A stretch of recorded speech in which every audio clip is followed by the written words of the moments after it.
Sigurado marami ang makaka-relate sa kwentong ibabahagi ko sa inyo. By the way, ako nga pala si Maricel. Para umpisahan ang kwento ko hayaan niyong ipakilala ko muna ang asawa kong si Ben. Nakilala ko siya sa isang summer camp na dinaluhan ko noong fresh graduate pa lang ako. Aktibong-aktibo siya noon kaya madali niyang nakuha ang atensyon ko. Nagumpisa kami bilang magkaibigan pero dahil pareho kaming mahilig umattend sa mga ganong event, mas lalo kaming naging malapit sa isa't isa hanggang sa nagkamabutihan na nga kaming dalawa. Ikinasal kami at ngayon ay meron kaming isang malusog at cute na baby.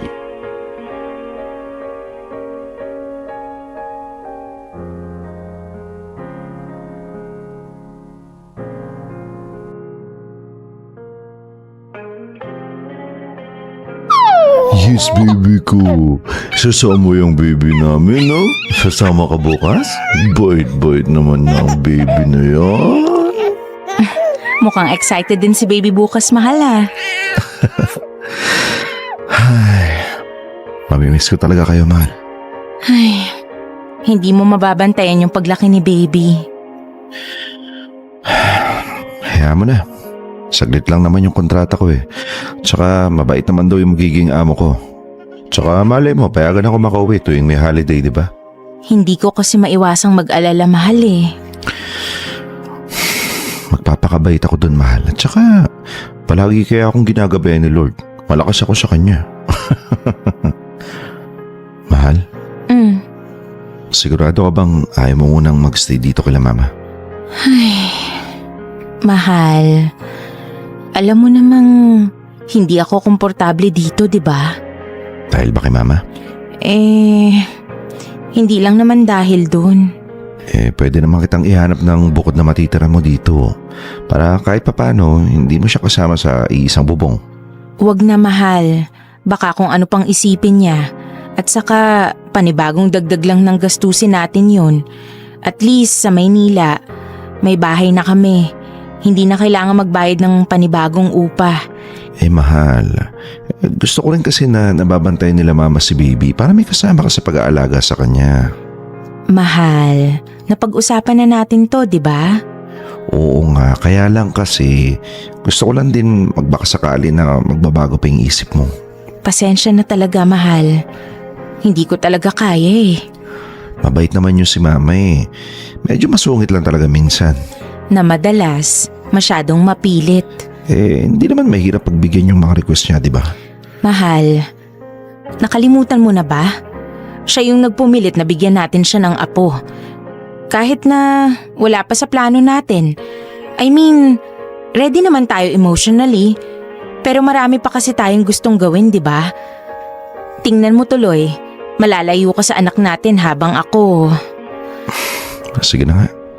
Hindi na kita pipilitin na magstay dito kung hindi ka pa komportable. Basta, kapag nahirapan ka na sa pag-aalaga sa baby natin, sabihan mo lang ako, ha? Papupuntahin ko kagad si mama sa Maynila para may makatulong ka. Ay.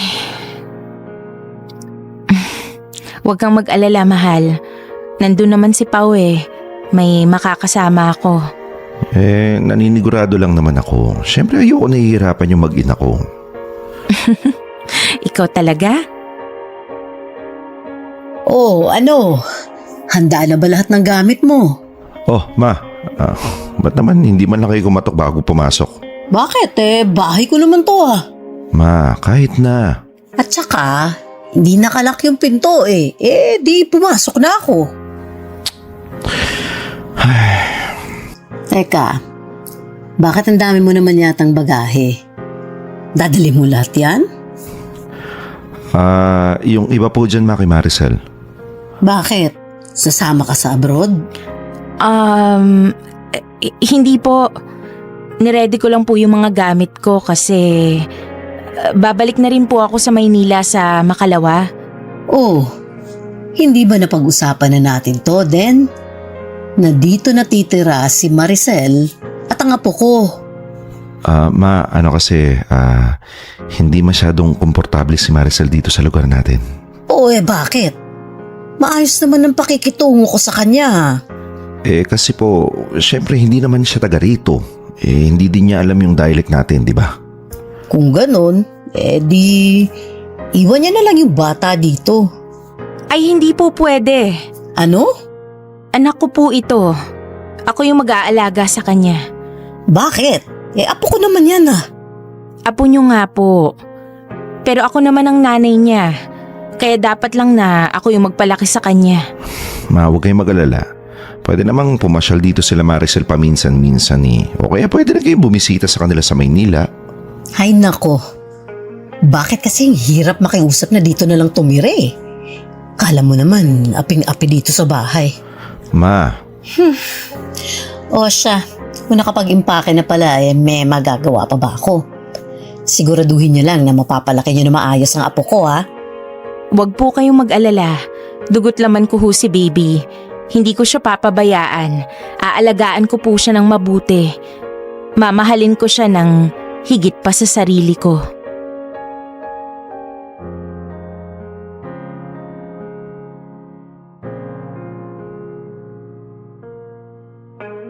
Ramdam kong mahal na mahal ako ng asawa ko, lalo na nga ngayong may anak na kami. Gusto niyang siguraduhin na mapoprovide niya lahat ng pangangailangan namin. Kaya nga nagdesisyon siyang magtrabaho sa ibang bansa. Maayos ang naging pagsasama namin. Ang problema nga lang, parang hindi ganun kaayos ang pakikisama sa akin ng pamilya niya.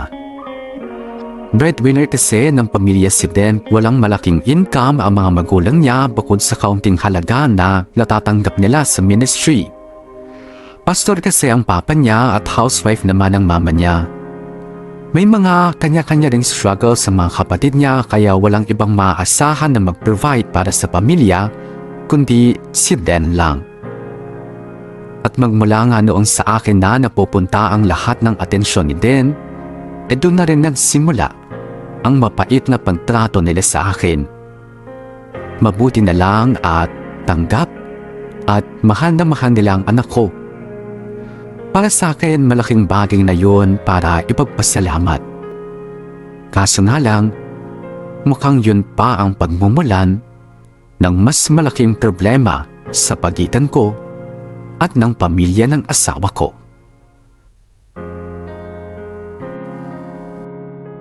Okay naman ba si baby dyan, mahal? Oo, mahal. Maayos na maayos yung kalagayan niya dito sa Maynila kaya huwag kang mag-alala, okay? Gusto ko sana siya makita Sige, mahal. Pag uwi ko ng bahay, magvi-video call ulit ako sa'yo. Matagal ka pa ba dyan? Hindi na, mahal. May binili lang ako sa drugstore. Total, pauwi na rin naman ako galing work kaya dinaanan ko na rin. Okay, sige.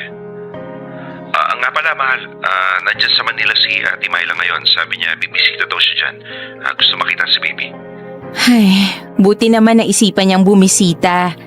Nakailang balik na siya rito sa Maynila. Hindi man lang niya mapuntahan si baby Huwag ka na magtampo, mahal. Alam mo naman yung si ate, marami lang talagang ginagawa kaya halos walang time kahit sa sarili niya. Pero nakikita ko sa mga post niya sa Facebook na yung mga anak ng dati niyang kaklase sa college napupuntahan niya. Yung anak natin, hindi. Naiiya lang din siguro, mahal, pero huwag ka mag-alala. Makikita niya rin si baby Peter natin pagpunta niya dyan, okay?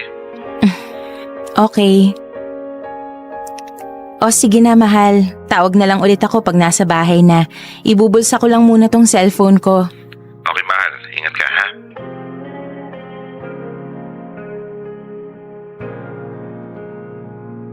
Bakit parang may nakalimutan akong bilhin? Di bale, check ko na lang ulit sa listahan ko mamaya.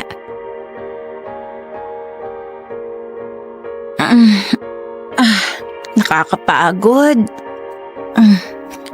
Pao? Pao? Ote, ba't nandito ka? Ha? Bakit? Uuwi ako after ng work ko malamang. Akala ko ba magkikita kayo ng hipag mo? Magkikita? Siya yung pupunta rito, pero hindi kami magmi-meet up or what? Teka, ba't mo ba alam yung tungkol doon? Ibig sabihin dito tayo magkikita kayo sa mall? Hindi. Wala kayong usapan? Wala. Hindi naman kami ganun ka-close nun eh. Ay naku ate, I'm sorry! Sorry? Bakit? Eh kasi pumunta dito yung hipag mo. Oh, tapos? Kinuha si Baby Peter kasi may usapan daw kayo na magkikita kayo sa mall. Kinuha? Binigay mo? Pambihira! Ba't mo binigay? Eh kasi kapatid naman ni Kuya Den yun so may tiwala ako. Wait, sigurado ka bang hipag ko yun? Baka naman ibang tao yun, Pao, ha? Nakakainis naman. Bigla-bigla ka nalang nagtitiwala. Alam ko yung mukha niya kasi nakausap ko siya nung kasal niya ni Kuya Den Eh bakit daw niya kinuha? Saan ba niya dadalhin? Ewan ko. Sabi niya magkikita daw kayo. Naku, dinaanan niya lang para daw hindi kayo pabalik-balik dito sa bahay at sa mall. Paano kaya to? Teka, try ko ang tawagan.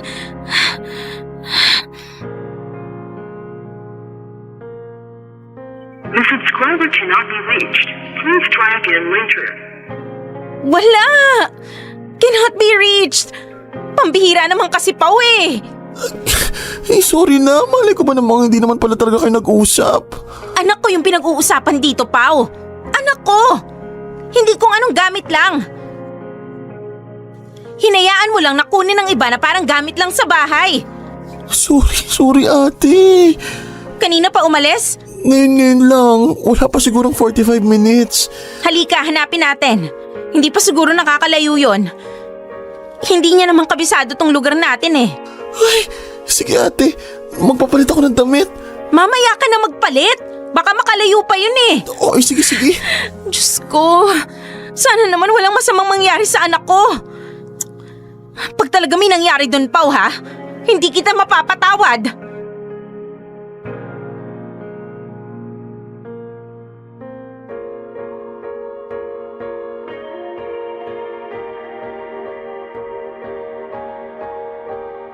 Oo, itinakas ng kapatid ni Den ang anak ko mula sa bahay namin nang walang paalam.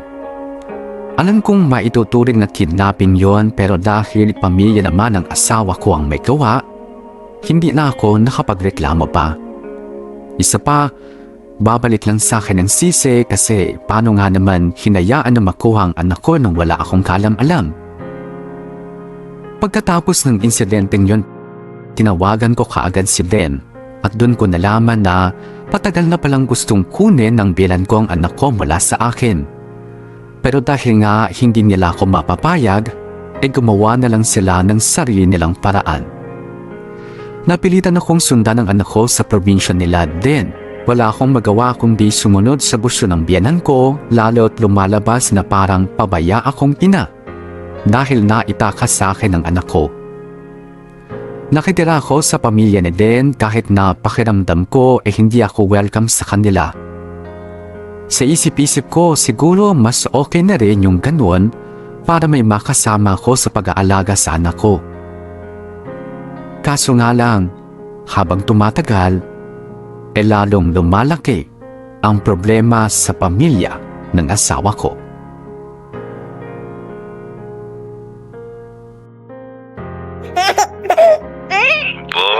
Masayahin ang baby namin Bungis-ngis ang anak ko. Gustong-gusto mo ba dyan kila Mama Lola, ha? Gustong-gusto mo dyan? Ano? Ha? Gustong-gusto mo dyan? Mahal.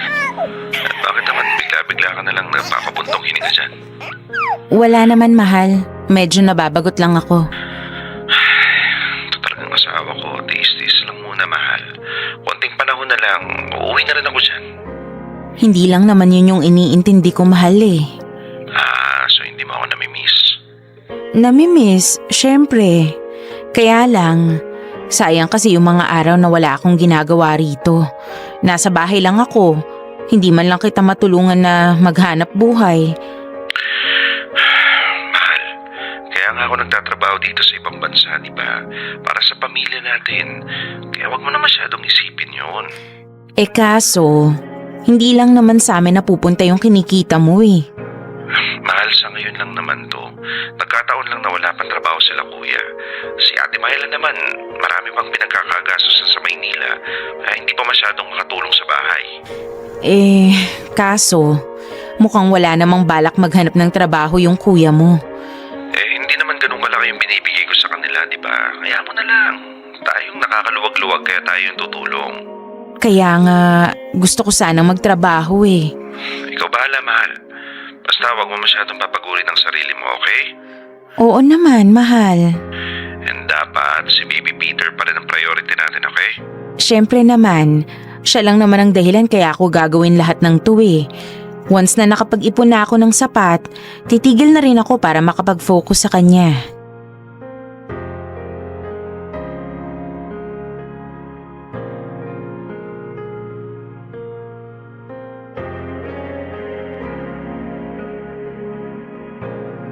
Ay, ano ko naman ito? Sa halip na makafocus ako sa pag-aalaga ng anak, kailangan ko pang mag-igib ng tubig. Ay, tiis-tiis lang Maricel. Tiis-tiis lang. Oh, Maricel. Bakit ikaw ang gumagawa niyan? Sino nagbabantay kay baby? Saglit lang to, Nay. Naubos ko na kasi yung tubig sa balde eh. Sige. Pagkatapos mo dyan, balikan mo na agad si baby, Opo, Nay. Nga pala, di ba nagpadala sa'yo si Dende ng pera last week? Opo. Bakit po? Kay baby mo lang naman ginagamit yung mga padala niya, di ba? Opo. Siguro naman may natitira pa dyan. Meron po. Kaya lang, itinatabi ko po para sana may pang-emergency kami ni baby. Ipahiram mo muna sa akin. Po? Sabi ko, ipahiram mo muna sa akin. Pero, di ba nagpapadala rin sa inyo si Den ng pera? Oo, pero ubus na kasi yun. Sakto lang naman yun panggastos dito sa bahay. Saan nyo po ba gagamitin yung pera? May parating kasi na bisita next week.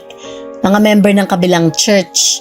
Kaya kailangang pagandahin yung bahay. Maayos naman po yung bahay ah. Hindi ganun kaganda pero malinis naman. Hay nako! Huwag mo nga akong pangunaan sa gusto kong itsura ng bahay ko. Kaya lang, Nay, hindi pa naman po kasama sa budget niyo yung pagpapaganda ng bahay.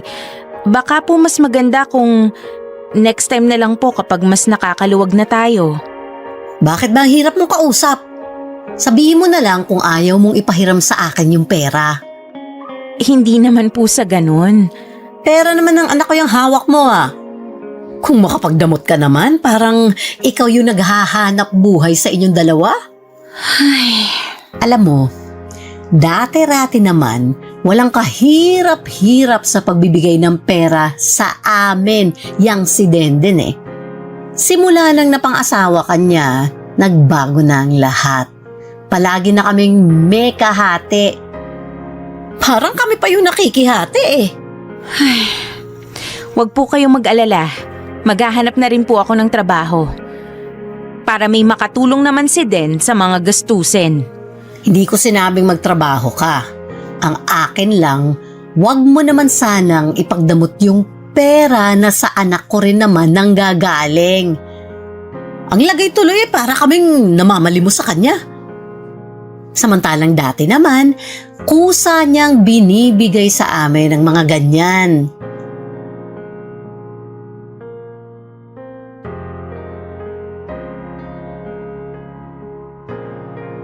Simula nga noong nakitira ako sa pamilya ng asawa ko, ramdam ko na para bang hindi ako parte ng pamilya nila.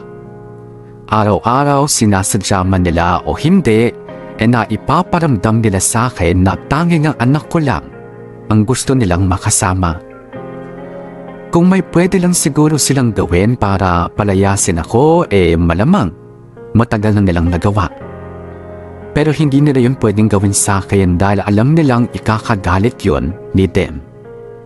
Alam nilang hindi pwedeng mangyari yon lalo't si Den ang nagpo-provide ng halos lahat ng pangangailangan nila sa bahay. Tiniis ko lahat ng hindi magandang trato sa akin ng in-laws ko para lang makasama ang baby kong si Peter. Wala rin akong mahanap na trabaho noon dahil nga hindi ako pamilyar sa probinsya nila din. Ang nangyari tuloy, pati ako, umaasa na lang sa kayang ipadala ng asawa ko. Iginugol ko na lang ang oras ko sa pag-aalaga sa nag-iisa kong anak. Wala nga akong nagawa kundi pagtiyagaan muna ang pakikitungo sa akin ng pamilya ng asawa ko. Totalan siya naman ang anak ko na nagpapasaya sa akin. Kaso nga lang habang tumatagal, unti-unti ko rin na-realize na hindi sapat na naaalagaan ko lang ang anak ko. Hindi ganun kalaki ang sinusweldo ng asawa ko para bumuhay ng malaking pamilya. Lalo't sa kanya nga umaasa ang magulang at mga kapatid niya. Kailangan ko rin gumawa ng paraan para makapaghanap buhay.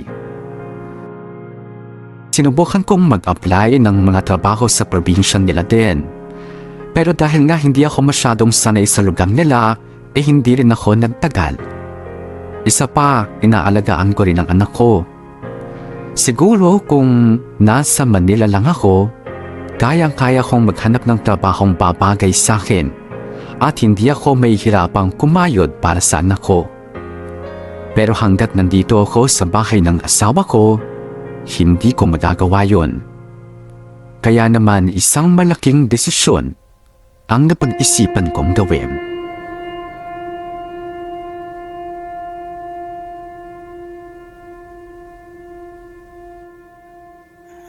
Oo, sure na ako. Wala na akong naiisip na iba pang paraan kundi itakas si Baby Peter dito. Sigurado ka na ba dyan sa plano mo, te? Paano? Di ba palagi nandyan yung biyanan mo? Bukas, pupunta siya sa bayan kasi kukuha siya ng pensyon niya. Ita-timing ko na wala siya rito. Yung mga gamit mo, paano? Kapag nakita niya nakaimpake ka, sigurado magtataka yun. Napakapakalamera pa naman nun. Hindi ako magdadala ng maraming gamit.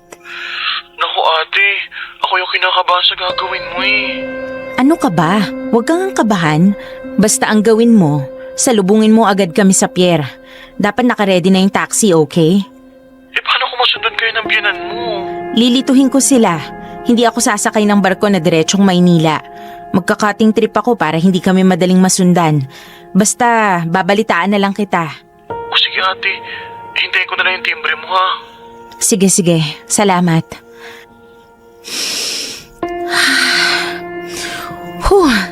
Kaya mo yan, Maricel. Kung naitakas nila yung anak mo sa'yo, mas lalong kaya mo. Wala kang dapat ikatakot dahil anak mo naman siya. Ay.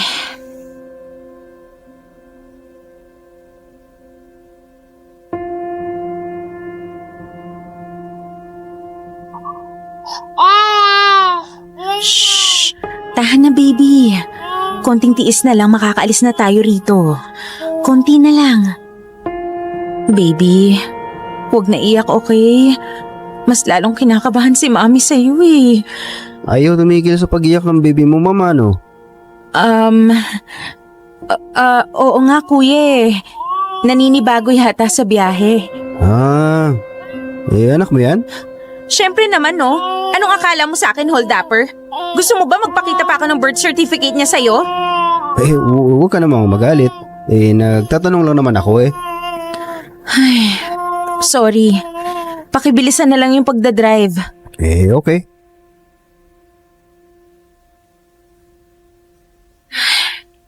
Bakit ba ang tagal sumagot ni Pao? Ay. Naku po, yan na nga pa sinasabi ko eh. Tumatawag na si nanay. Ano kayang gagawin ko nito? Reject ko na lang yung tawag niya. Ay. Nakakainis naman eh. Ay.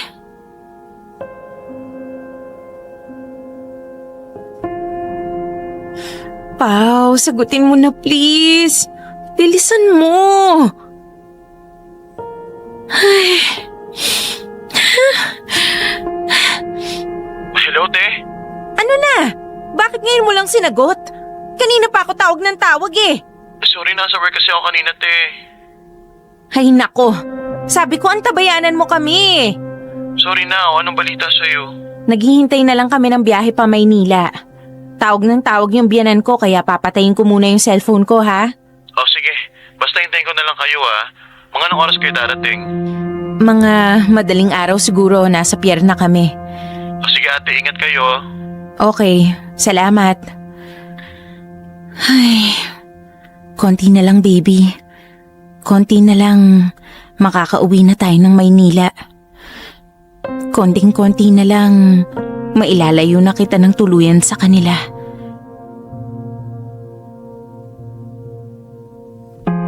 Sa pagkakataong ito, ako naman na nagtakas sa sarili kong anak. Kahit ang sarili kong asawa ay walang kaalam-alam sa plano ko. Nalaman na lang niyang tungkol doon nung nakarating na kami sa Manila. Ang sabi niya, galit na galit ang biyenan ko dahil sa ginawa ko. At maaaring lalo pa lumaki ang galit niya sa akin nang dahil doon. Pero hindi ito nagtapos yun. Dahil ayaw ko na ulit mangyaring ginawa nila dati, inalayo ko ang anak ko sa kanila. Nagtago kami sa Pampanga kung saan lumaki ang mga magulang ko. Hindi ko pinaalam ang bago naming address kahit kanino bukod kay Den. Hindi ako papayag na may ibang makalapit ulit sa anak ko, bukod lang sa aming mag-asawa. Natapos nga ang kontrata ng asawa ko sa ibang bansa at nagkasama ulit kami. Pero pakiramdam ko para bang may nagbago sa kanya. Sa tuwing pinupuntahan niya kami mag-ina, hindi na siya kasing excited ng dati. Madalas siyang tulala at nakatingin sa anak namin. Unti-unti akong nanghinala at sinikap kong alamin kung ano ba ang dahilan ng pagbabago ng asawa ko.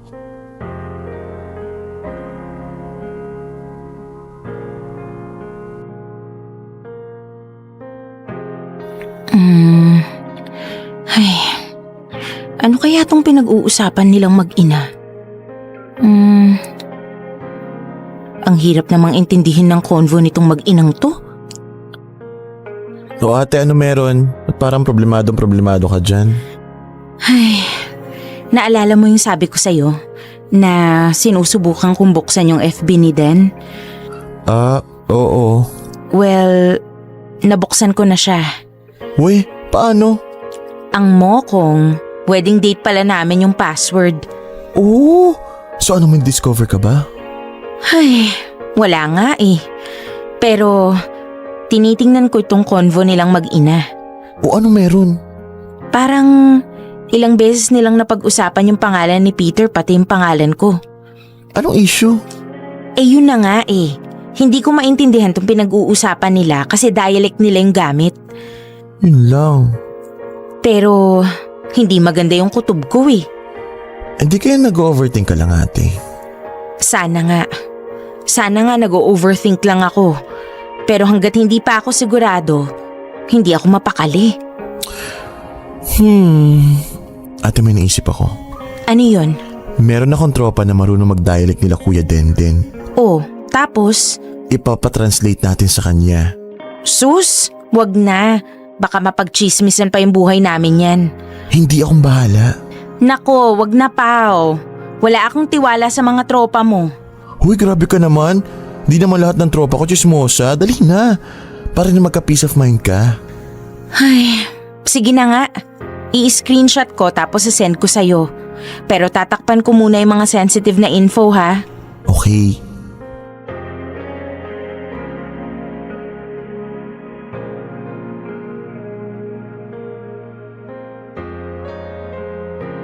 Himbing ng tulog ng baby ko ah. Tulog ka lang dyan anak ha. Magtitiklop lang si mami ng mga damit mo.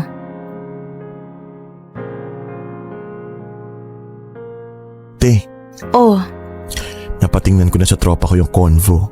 talaga? Anong sabi? Hindi maganda, te. Pinagbabalakan daw nila na itakas na naman si Peter. Ha? Eh hindi naman alam nila Ate Myla tong bagong place natin ah. Ayun na nga eh.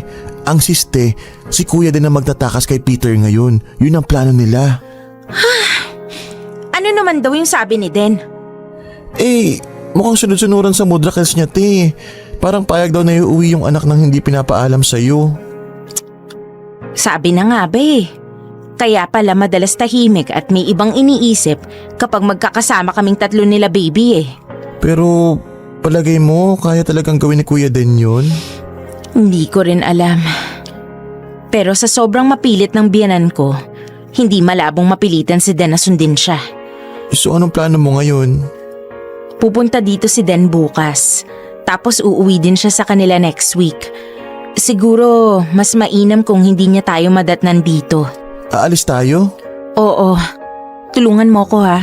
Maghahanap tayo ng bagong lilipatan. Kailan? Ngayon na agad. Hindi ako papayag na ilayo na naman nila sa akin yung anak ko. Wala akong pake kung kinakailangan kong ilayo siya kahit sa sarili niyang ama. Kung yun lang natitirang paraan, gagawin ko yun.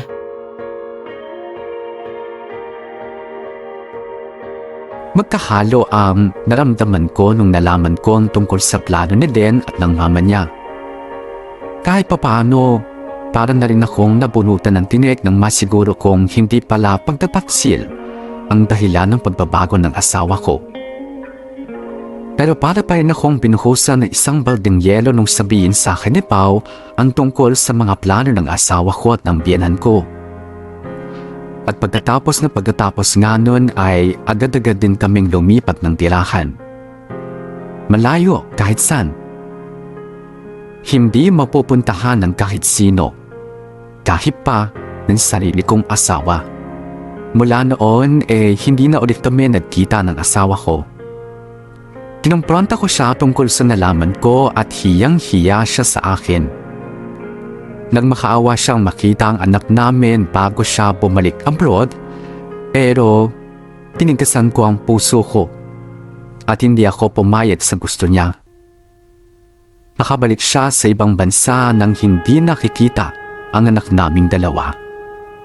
Ang bilang ko naman, sobrang ikinagalit ang ginawa ko kaya nagtangka rin siya na sampahan ako ng kaso. Pero dahil ako ang ina, hindi din siya nagtagumpay.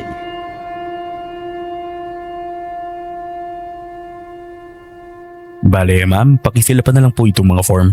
Thank you po. Sir? Palagay niyo po may pag-asa kayong umusad yung kaso na isasampa sa akin ng biyenan ko? Well, tutulungan po kayo ng Public Attorney's Office para hindi na mag-develop yung kaso. Pero wag po kayo mag-alala, malakas po ang laban ninyo kasi kayo po yung nanay ng bata. Ay, salamat naman po kung ganun. Pero ma'am, kung kaya nyo namang madaan sa mabuting usapan, mas okay para hindi rin magkasira yung both parties. Sinubukan ko na po kaso ayaw na rin talaga ng in-laws ko sa akin. Ganun po ba? Yung sa asawa nyo po, nakapag-decide na po ba kayo? Sa totoo lang, hindi pa po Okay. Pasensya na po kung medyo nagiging pakialamero ako. Alam nyo, pamilyadong tao rin po kasi ako. Kaya alam ko yung hirap ng pagkakaroon ng pamilya. Ay, wala pong anuman. Salamat din po sa empathy. Excuse me lang po ha. Sagutin ko lang saglit. Hello? Hello, mahal? Ay, anong kailangan mo? Wala naman. Nangangamusta lang. Naghahanap ako ngayon ng libreng abogado. Kasuhan ba naman ako ng nanay mo Kasi naman huwag mo naman kasing ipagdamot sa amin si Peter. Hindi ko pinagdadamot si Peter sa inyo. Kung hindi nyo sana siya pinagplanuhang itakas. Ikaw naman, naniwala ka naman agad na kaya kong gawin yun. Bakit hindi? Nagawa nga to ng ate mo dati. Sigurado ako mas malakas ang loob mong gawin yun kasi anak mo rin si Peter. At isa pa, sa sobrang pagiging sunod-sunuran mo dyan sa mama mo, hindi na nakapagtataka na magagawa mong ilayo sa akin yung anak ko. Sige na, saka na lang tayo mag-usap. Baka magselos pa yung kababata mo Sel naman wala nga lang yun. Sila mama lang yung nagre-reto sa akin doon. Pero hindi ka man lang umaalma. Hindi mo man lang sinasaway yung mama mo. Alam ka naman pagalitan ko. Alam mo din, tanggap ko naman na hindi ako gusto ng pamilya mo. Pero ang hindi ko lang maatim, yung gusto nilang ilayo sa akin yung anak ko. At pati ikaw, pumapayag. Hindi naman sa ayaw ka nila. Siyempre na-excite lang sila sa una nilang apo. Alam mo namang si Peter yung first apo nila, di ba? Wala namang kaso sa akin yun eh. Pero ang ayaw ko lang, yung pinipilit nilang kunin siya sa akin. Nilalayo mo rin naman kasi si Peter sa kanila. Alam mo, hindi lang tayo magkakaintindihan. Kaya mabuti pa, saka na lang tayo mag-usap. Bye.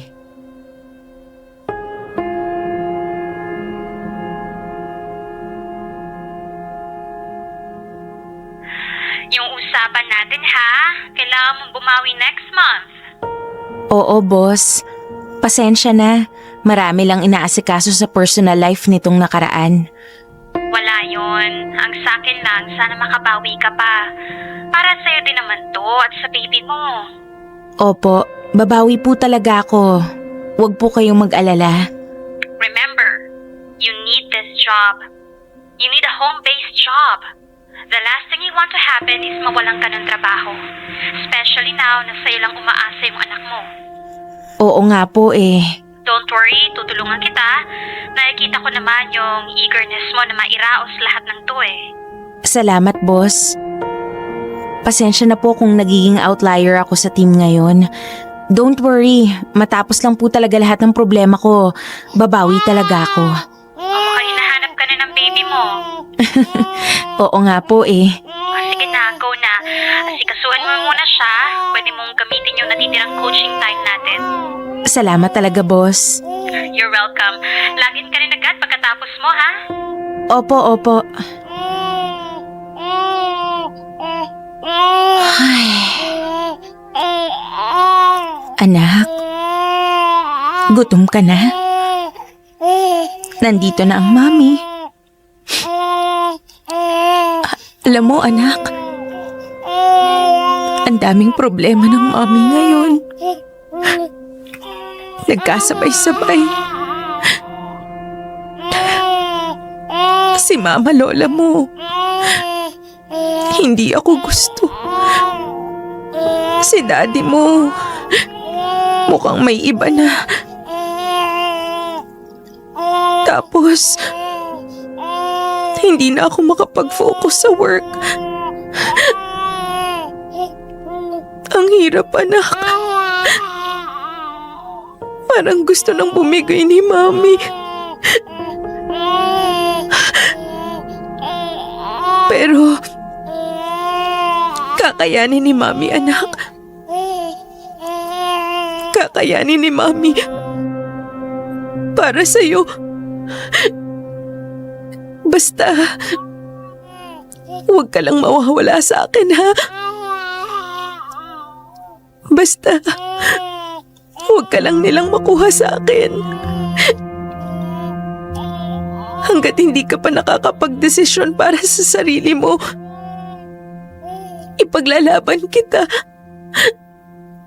Ikaw lang yung meron sa akin ngayon. At hindi ko kakayaning mawala ka.